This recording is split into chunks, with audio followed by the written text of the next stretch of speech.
Ngayon, susubukan naman ni Mrs. na siya muna ang mag-inject para hindi na siya matakot pag wala ako dito sa bahay na mag-inject. Kasi minsan wala ako dito sa bahay or may mga inaasikaso ako.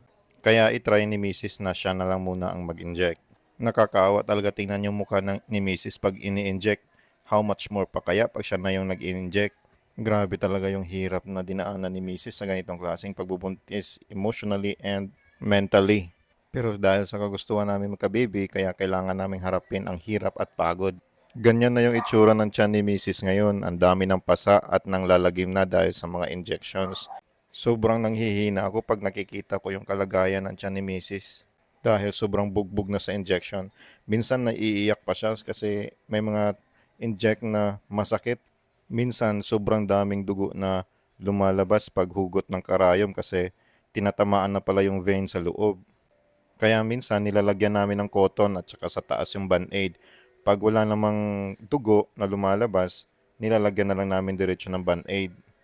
Ang ginagawa ni Mrs. ngayon, nilalagyan muna niya ng yellow yung part kung saan siya mag inject para hindi na niya ma-feel yung sakit pag tinurok yung karayom kasi mamanhid na yung part na yon. At hindi na niya ma-feel yung sakit pag turok ng karayom. Naka-prepare na rin siya ng injection sa syringe at saka yung mga kailangan niya after ng injection, yung mga band-aid, cotton at saka alcohol.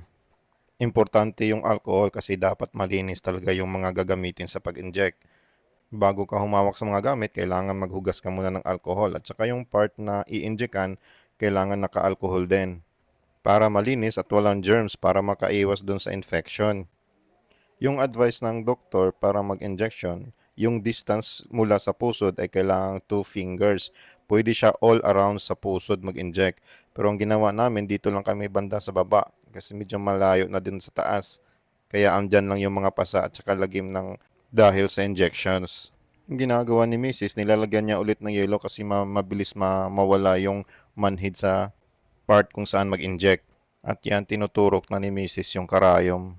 Medyo natatagalan siya na iturok yung karayom kasi tinitingnan muna niya kung masakit o hindi yung part na tinuturukan niya at saka kinokontrol niya yung pagdiin ng karayom kasi pag masakit talaga, huhugutin muna at saka ilipat na naman sa ibang part na hindi masakit.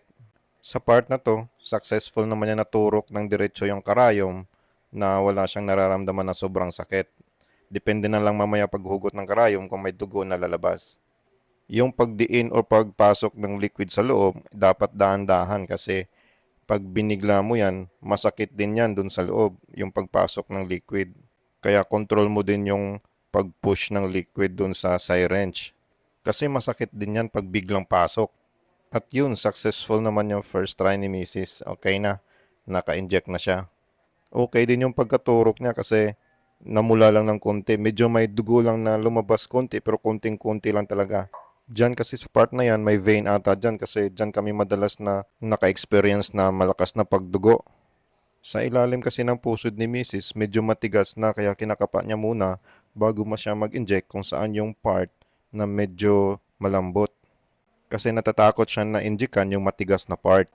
So after niya mag-inject, pupunasan na naman ulit ng alcohol, lilinisin muna yung part na ininjekan, lilinisin yung dugo or yung mga germs para makaiwas sa bacteria at saka lalagyan ng band-aid. Yung tiyan ni Mrs. almost 5 months na yan, so 4 months na lang makakaraos na kami.